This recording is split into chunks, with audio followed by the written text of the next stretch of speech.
gente está acostumado a ver a geral cantar o jogo inteiro, como está acontecendo agora. Talvez não se lembre que antigamente existia isso, junto com um monte de gente se abarrotando e descendo na rampa.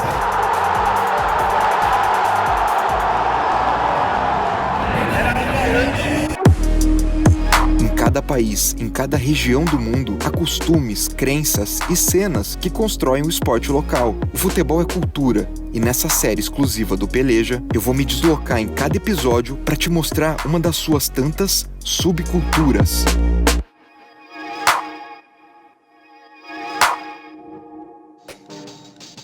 Porto Alegre, como toda grande cidade, tem sua região periférica. E nessa região periférica existe futebol. Hoje, a Casa do Grêmio é um desses bairros mais à margem da capital e rola meio que um contraste com a arena luxuosa onde joga. O quanto de fato tem de povão entrando nos jogos? E olha que foi o próprio povo, o torcedor do Grêmio, que resolveu adaptar para o Brasil um dos movimentos mais insanos em estádios. A mí de chiquito me dijeron, cuando vayas a la cancha cualquiera y vayas a la Opopu, en la tercera, llega temprano, sentate delante de un paravalancha. Cuando llega la primera y hay más gente, te parás, te apoyas contra el paravalancha y ya es difícil que te puedan empujar. No corres peligro. Claro, esse cara não é gremista e esse estádio aí não era em Porto Alegre. Mas é importante você entender que um dos primeiros registros mais famosos de uma avalanche vem de 1981, quando o Boca Juniors venceu o Ferro. E aconteceu isso aí no gol com o passe do Maradona. As chamadas avalanches foram se espalhando pela Argentina. Bastava ter um estádio de cimento com a inclinação certa e uma área para correria desenfreada ladeira abaixo. E rolava até na Espanha. Olha a torcida do Atlético de Madrid como tinha uma cara de Libertadores na década de 80. No início dos anos 2000, a cultura de Barra Brava entrava pelas fronteiras sudacas brasileiras. No tradicional estádio monumental olímpico, os torcedores gremistas com menos grana se juntavam cada vez mais para fazer festa atrás de um dos gols. E quando o povo percebeu que tinha um espaço, para chamar de seu, a coisa foi se juntando e foi se criando uma área. Lá surgiram os borrachos da Geral, que depois passaram a ser chamados de a Geral do Grêmio.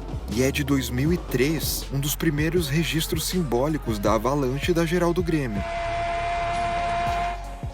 Para você entender mais ou menos como funcionava essa loucura, o Catimbeiro, que tem um canal no YouTube sobre o Grêmio, explicou para mim. Sim, a bola entra e tu desce, entendeu?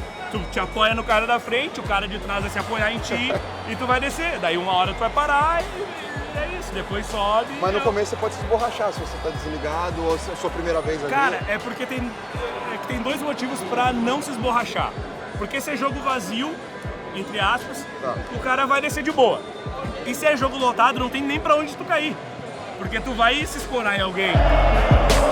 Pra ter ideia de como era mesmo uma insanidade todo esse ato, nos primeiros anos da avalanche tinha até uma comunidade da Geral do Grêmio no Orkut, e um dos tópicos fixos era o achados e perdidos, procurando donos dos utensílios pessoais que voavam durante as comemorações. A própria Geral até hoje reconhece a importância da avalanche na história.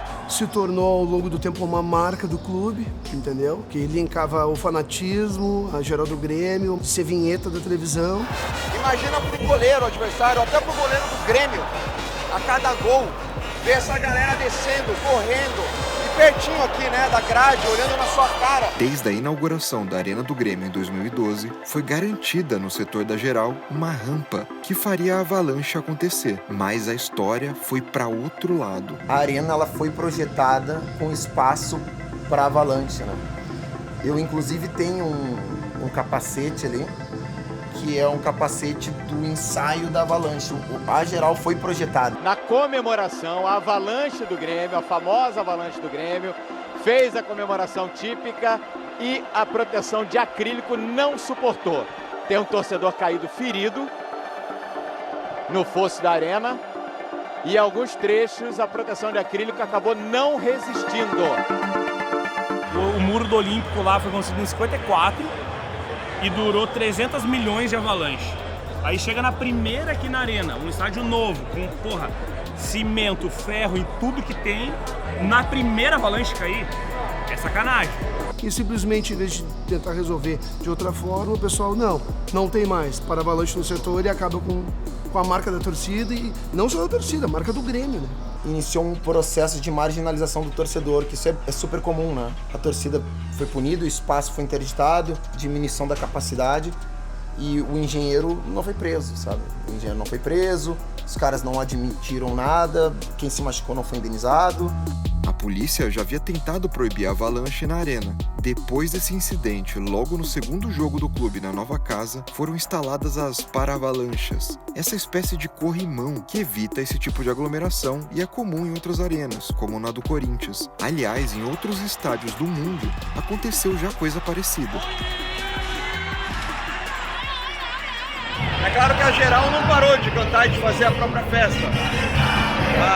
Mas a Avalanche, de fato, dava uma outra cara para a torcida, né? É algo a mais que eles esperam ter de volta em algum momento. O diretor de torcidas do Grêmio me explicou que o clube tenta estar do lado da torcida nesse caso, mas que depende de forças maiores. Tem que se alterar a norma técnica nacional.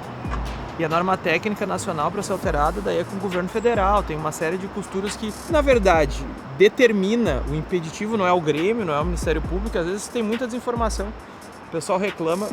O Grêmio gostaria. Só que para teria que ter uma alteração da norma técnica vigente no Brasil todo. Eu, que não sou gaúcho, cresci acompanhando as torcidas de Porto Alegre fazerem festa. E a parte azul da cidade tinha esse elemento incrível, enraizado e influenciado pelos vizinhos portenhos. É mais uma das tantas subculturas do futebol. E aí, gostou desse terceiro episódio do Subculturas? Se inscreva no Peleja, comenta aí embaixo o que você tá achando dessa série. A pandemia vai atrapalhar um pouco ela daqui pra frente, né? Esses 3 episódios foram gravados antes do coronavírus explodir no mundo, mas ela vai continuar e eu quero saber pra onde eu tenho que ir nos próximos episódios. Quero ler aqui embaixo e já me preparar pro próximo destino, pra próxima viagem e pra próxima subcultura.